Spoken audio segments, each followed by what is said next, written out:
નમસ્કાર ખેડૂત મિત્રો, સ્વાગત છે તમારું ખેડૂત પરિચય યુટ્યુબ ચેનલમાં। આજે તારીખ 27 ફેબ્રુઆરી 2024 ને આજની સવારની હવામાન અપડેટની અંદર માહિતી મેળવીએ તો ગુજરાતના ખેડૂતો માટે માઠા સમાચાર।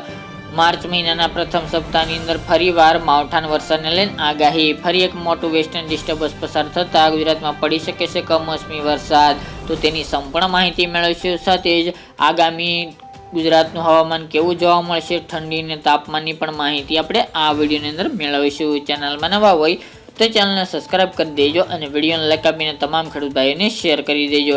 અત્યારે ખાસ કરીને ગુજરાતમાંથી એક વેસ્ટર્ન ડિસ્ટર્બન્સની અસર ખતમ નથી થઈ, ત્યાં ફરીવાર ગુજરાતની અંદર એક માવઠું પડે તેવી આગાહી કરવામાં આવી રહી છે। ફરી એક મોટું વેસ્ટર્ન ડિસ્ટર્બન્સ આવી રહ્યું છે અને સાથે જ ગુજરાતને ફરીવાર પ્રભાવિત કરે તેવી શક્યતા દેખાઈ રહી છે। આગામી 3 દિવસ દરમિયાન ગુજરાતના હવામાનમાં ફેરફારો ઘણા બધા જોવા મળશે। અમુક જગ્યાએ વાતાવરણમાં પલટો પણ જોવા મળી શકે છે, પરંતુ કોઈ વરસાદની શક્યતા જણાઈ રહી નથી।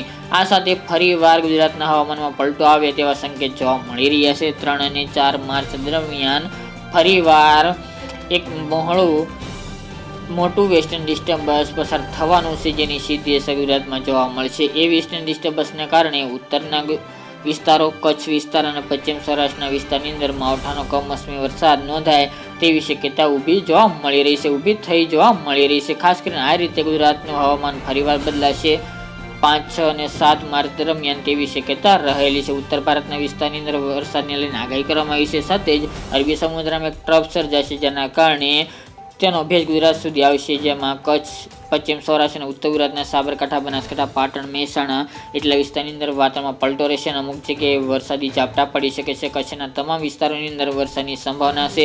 પશ્ચિમ સૌરાષ્ટ્રની અંદર જામનગર, દ્વારકા તેમજ પોરબંદર, જૂનાગઢ અને રાજકોટ એટલા વિસ્તારની અંદર વાતાવરણમાં પલટો રહેશે અને અમુક જગ્યાએ વરસાદી ઝાપટા 6-7 તારીખ દરમિયાન પડે તેવી સંભાવના રહેલ છે। ખાસ કરીને 6 તારીખની અપડેટ મુજબ 6 તારીખે વધુ શક્યતા વરસાદની દેખાઈ રહી છે કચ્છ, ઉત્તર ગુજરાત અને સૌરાષ્ટ્રના વિસ્તારની અંદર, જેની તમામ ખેડૂતોએ નોંધ લેવી। કોઈ સાર્વત્રિક વરસાદની શક્યતા નથી।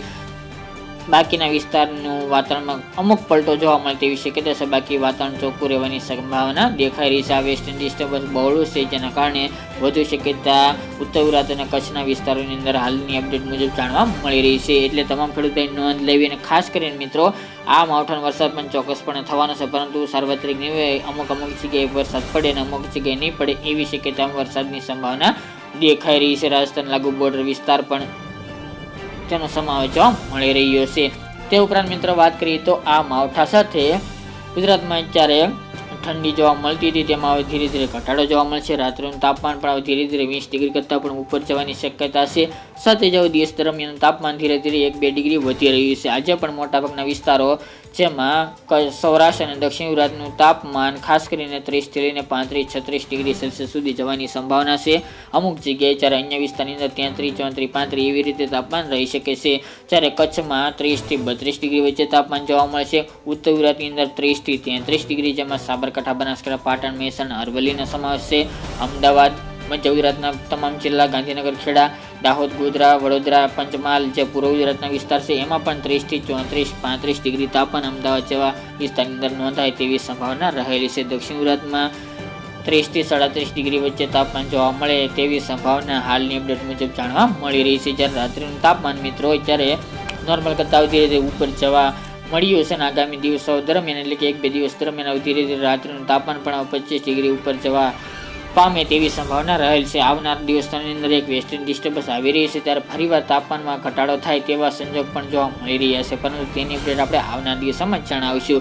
સાથે જ અમુક નિષ્ણાતો કહી રહ્યા છે કે ઠંડીનો રાઉન્ડ આવશે અને અમુક નિષ્ણાતો કહી રહ્યા છે કે ઝાકળ વરસાદનો રાઉન્ડ આવશે, તેની અપડેટ આપણે આવનાર દિવસોમાં જણાવીશું। આજની અપડેટ માટે આટલું જ। ફરી એક નવા વિડીયો સાથે મળીશું। આજ માટે આટલી જ માહિતી।